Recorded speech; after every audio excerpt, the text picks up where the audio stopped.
At my daughter's wedding, in front of her new husband's family and 200 strangers, Melissa lifted her bouquet with one hand and threw $10 at my chest with the other.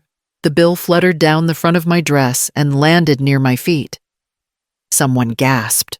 Someone else muttered, "Is that her mother?" Melissa didn't even lower her voice when she said, "Here, Mom, take this and go home.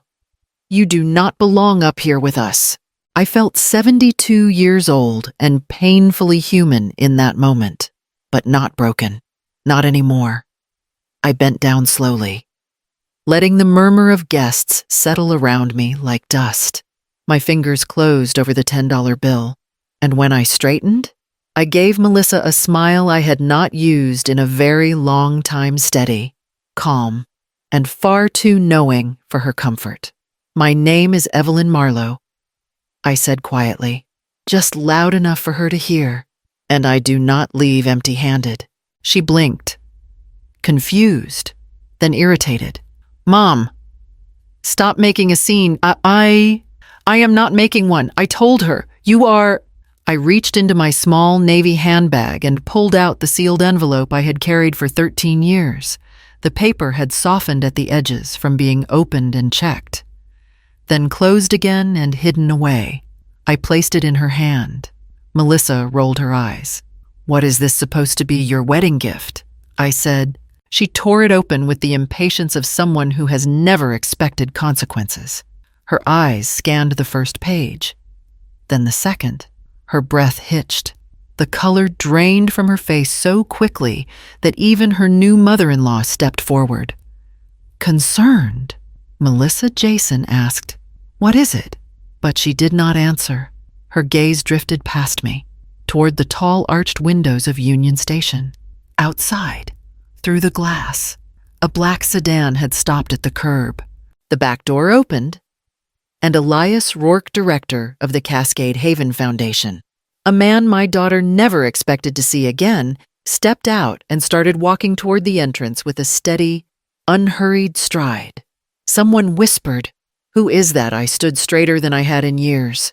Whatever came next had been set in motion a long time ago, back when Melissa was still little enough to curl her hand around mine. She used to tell anyone who would listen that I was her favorite person in the world. I can still hear her small voice bouncing down the hallway of our hilltop apartment in Tacoma. "Mom, wait for me," as if letting go for even a second was unthinkable. I was a night shift nurse at St. Joseph Medical Center then. I would come home at dawn smelling faintly of antiseptic and exhaustion. Melissa would already be up, sitting on the couch with a bowl of cereal, swinging her legs and saving the tiny marshmallows for me because she thought they would make me smile. "Were you saving those for yourself?" I asked once.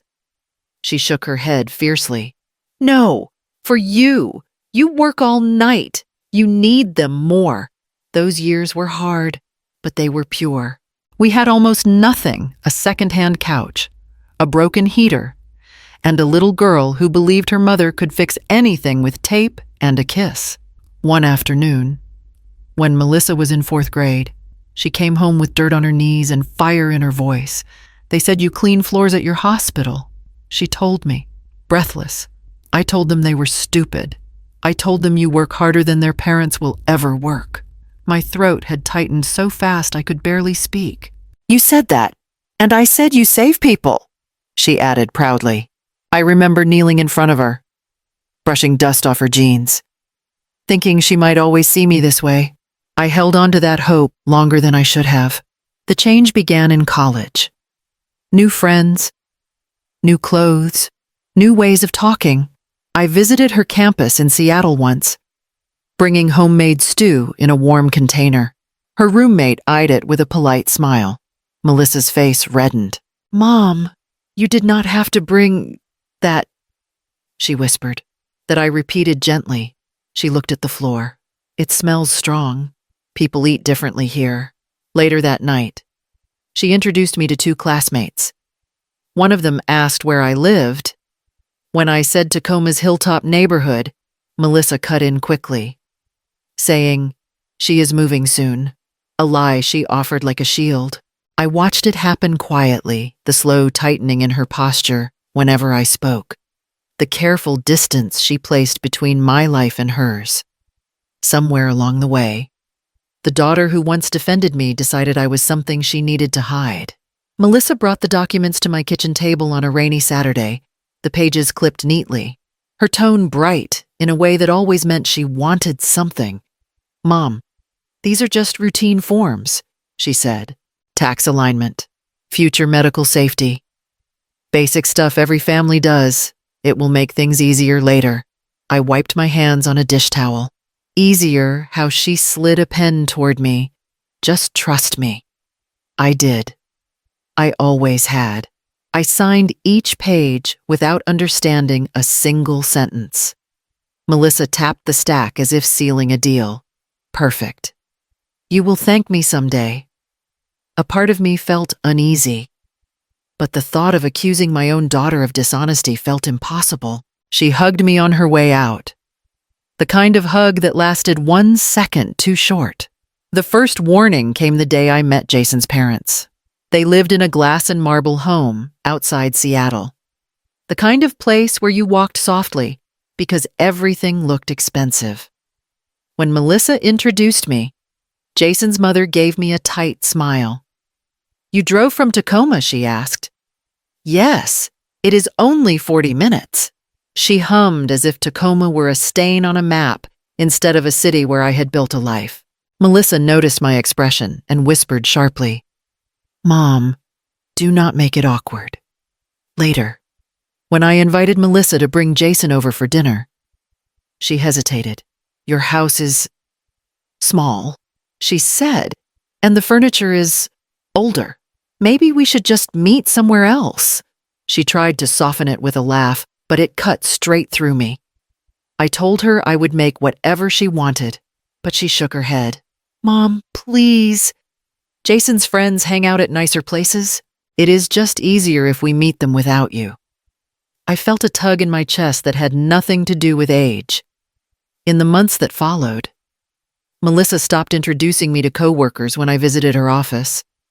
She apologized for my sweater once, quietly, as if I had broken some unspoken rule about how a mother should look.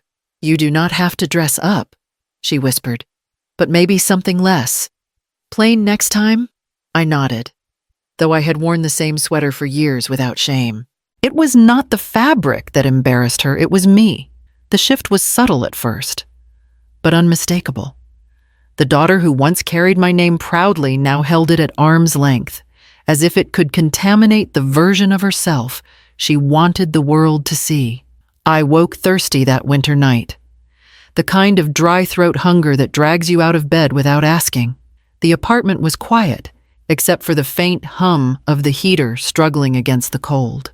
As I reached the hallway, I heard voices low, sharp, nothing like ordinary conversation. Melissa's voice came first. "After the wedding, we finalized the sale. The Tacoma house goes on the market immediately." Jason exhaled. "You really think she will sign anything else? She seems more alert lately. She does not get a vote." Melissa snapped. "Half the paperwork is already in my name from years ago. We use the equity to wipe out your business debt. We need a clean slate." My hand tightened on my empty glass. For a moment, I thought I misheard. But Melissa continued, her tone like a blade. "And after the sale, we move her into that cheap assisted living facility out in Puyallup, the one with the beige walls. She will be fine.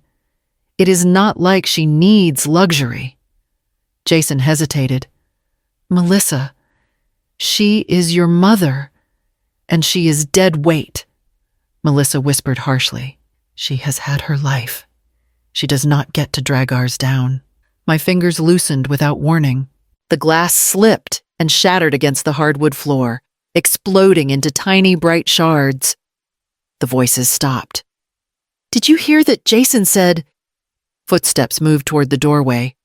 I stood frozen in the dim light, pulse slamming against my ribs. Melissa paused on the other side of the wall. "It was probably the heater," she murmured. "Too quickly. Come on. We will finish this in the office. They walked away, their voices fading into another room, still talking about my life like it was an item on a grocery list. I stared at the broken glass on the floor, at the water spreading in a thin silver trail. My knees felt hollow. I knelt and began picking the pieces up one by one, even as my hands trembled. All the years of sacrifice, all the nights I had worked to give her something better, all the ways I had believed she loved me, none of it matched the truth I had just heard. The illusion shattered as completely as the glass in my hands. Rosa showed up the morning after the kitchen incident without knocking. One look at my face, and she set her purse down. What happened? I told her everything, the whispers, the plan to sell my house, the assisted living facility in Puyallup. Her jaw tightened the way it always did when someone hurt me. Get your coat, she said. We are going to the community center. The what? The free legal clinic. I am not letting you sit in this mess alone. I followed her because I did not know what else to do. We walked into the Tacoma Community Center, where a handful of volunteers sat behind folding tables. A sign read, "Elder Legal Assistants Walk In." A woman with dark hair pulled into a neat bun stood and smiled gently. I am Holly Chen.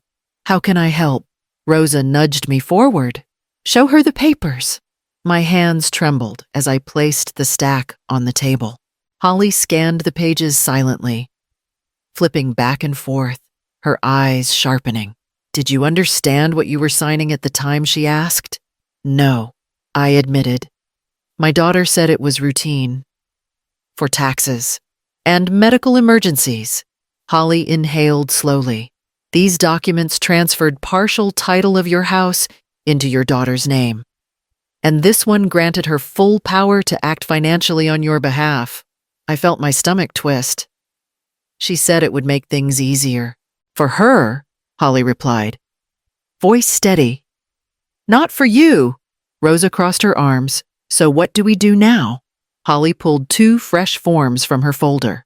First, we revoke every power of attorney she has. Second, we establish a trust in your name only. Third, we document everything you overheard. Her confidence steadied me. I signed the revocations with a firmer hand than I expected. What about the house, I asked? We will transfer it into your new trust, she said. Melissa will have no claim once this is filed.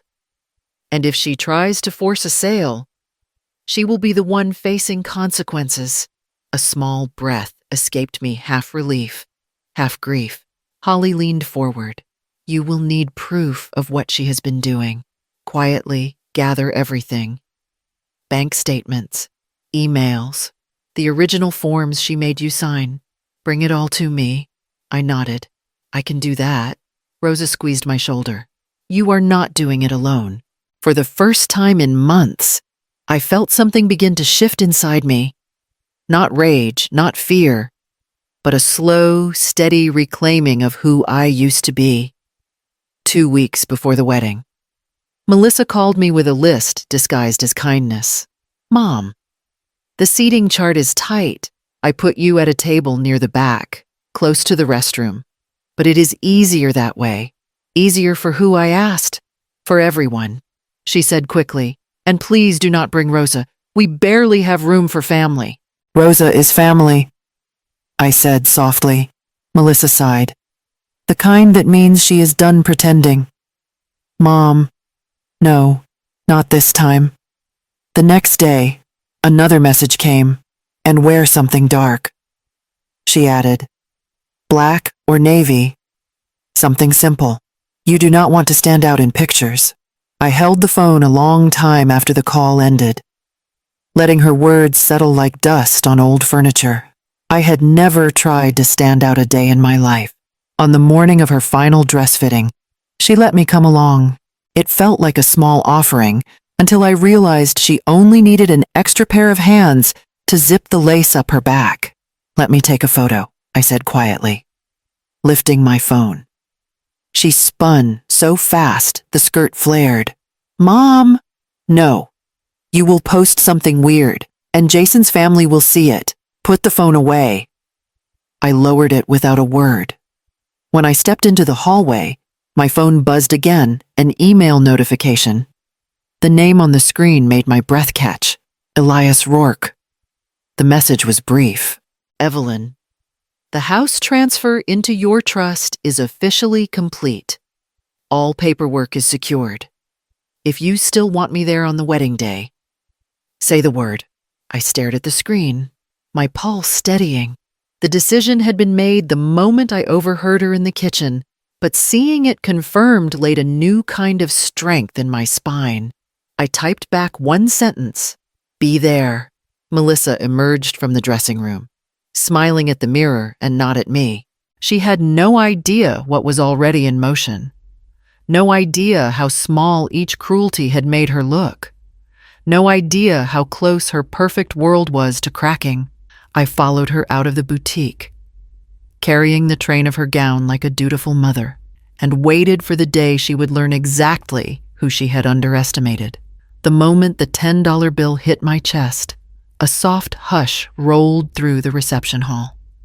Melissa's voice cut the silence like a polished blade. "Take that and go home, Mom. You should not be on the main floor." The bill slid down my dress and landed on the polished wood. I bent with deliberate calm, letting the room breathe in the tension as though it were thick smoke. My fingers closed around the crumpled money. When I stood, I smiled, not kindly, not angrily, but with the clarity of someone who had finally stopped kneeling. "You really want me to leave?" I asked. Melissa crossed her arms. "Do not make this dramatic. Just go." "I am not the one making it dramatic." She scoffed. "Mom, please.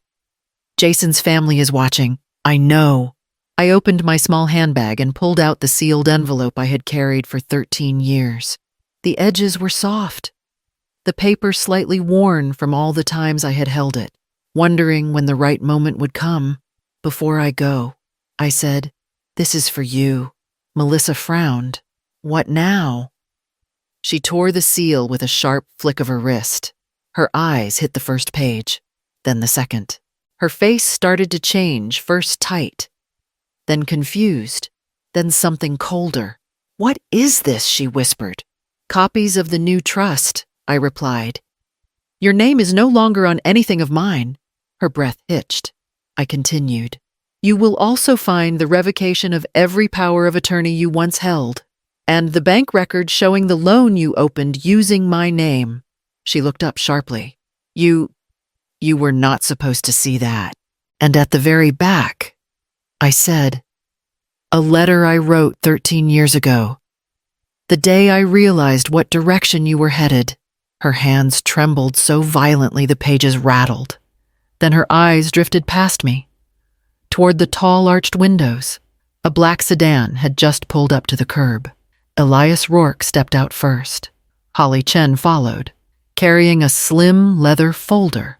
Both of them walked toward the entrance with the quiet certainty of people who had come to deliver something final. Melissa's bouquet slipped in her grip. Her lips parted without sound. The truth had finally arrived. Elias Rourke reached the entrance of the hall just as Melissa's grip on her bouquet faltered. Holly Chen walked beside him, calm as ever, a slim folder tucked under her arm. The wedding coordinator hurried toward them, breathless. "Can I help you both?" "Yes," Holly said, lifting the folder. "We are here regarding the financial accounts used for this event." Melissa froze where she stood. "No, not here, not now." Elias stepped forward. "Good afternoon, Melissa?" Jason's mother looked between them. "Melissa, who are these people?" Holly opened the folder and withdrew the first document. Notice of fraudulent use of financial assets belonging to Evelyn Marlowe. The entire venue payment was withdrawn from her account without consent. A ripple spread through the room, soft gasps. Whispered guesses. The snap of someone's phone camera. Jason turned to Melissa slowly. "You said you covered the cost with savings." Jason. "Listen," Holly continued. placing additional papers on the table beside Melissa. You also applied for a private loan under your mother's name. That inquiry is under investigation for elder exploitation. The wedding coordinator stepped closer. If this venue was paid with disputed funds, we cannot continue the event until the matter is resolved. I am so sorry, but legally, we have to pause everything. What Melissa spun, you cannot shut down my wedding. It is not your wedding, Elias said quietly. Not when it is built on someone else's money. Phones lifted across the room. The whispers grew louder. Jason's father shook his head slowly, disbelief turning into something harder. Jason looked down at his hands as if trying to make sense of the ring he wore. Then he removed it carefully. Jason. No, Melissa begged. This is a misunderstanding. You lied about everything, he said. Your mother's house. Your finances. You even lied about how you paid for today. I did it for us. Jason stepped back. I do not know who you are anymore. He walked toward the exit without looking back. Guests parted for him, watching the groom leave his own reception. Melissa stumbled after him, but the coordinator gently blocked her path. Cameras recorded everything. Elias looked at me once. A small nod confirmation that everything we planned had unfolded exactly as it needed to. The wedding dissolved around Melissa like wet tissue in rain. The morning after the wedding disaster, the world already knew. My phone buzzed nonstop with links, clips, and messages from numbers I did not recognize. One headline read, "Bride exposed during ceremony in Tacoma." Another showed a still image of Melissa's face as Elias walked in. Her mouth open, her bouquet sliding from her hand. Rosa sat at my kitchen table, scrolling. This one has over 1 million views already. People are arguing about whether you planned it. I did. I said, every step. Jason's mother called 2 days later. Her voice was clipped. Formal. Mrs. Marlowe, our family will be filing civil claims. Melissa's actions jeopardized our finances and reputation. I understand. And for what it is worth, I am sorry you were treated the way you were. It surprised me, but not enough to shift anything inside me. Melissa herself sent no apology, only short, frantic messages begging me to fix this, followed by longer ones accusing me of ruining her future. Holly advised me not to respond, and I didn't. A week later, I moved into a small apartment near Wright Park, arranged through Elias's foundation. When he handed me the key, he said, "You deserve quiet. Evelyn, you have earned a place where no one uses your kindness as currency." I spent the first evening sitting on the floor, listening to the stillness. It felt like oxygen after years of breathing through a straw. I began volunteering at the foundation soon after. I talked to seniors who had been pressured, manipulated, or tricked by the people they trusted. Each time I helped one of them understand their rights, something in me stitched a little tighter. Rosa visited often, bringing tamales and stories from our old neighborhood. She took one look at the frame on my shelf and laughed softly. "You finally did it," she said. Inside the frame was the same $10 bill Melissa had thrown at me. The crease down the center was still sharp. She thought it could push me out of her life. I said, but it bought me something better. The moment I finally chose myself. If this story reaches you, tap like, leave a comment, or subscribe. Your voice always matters here.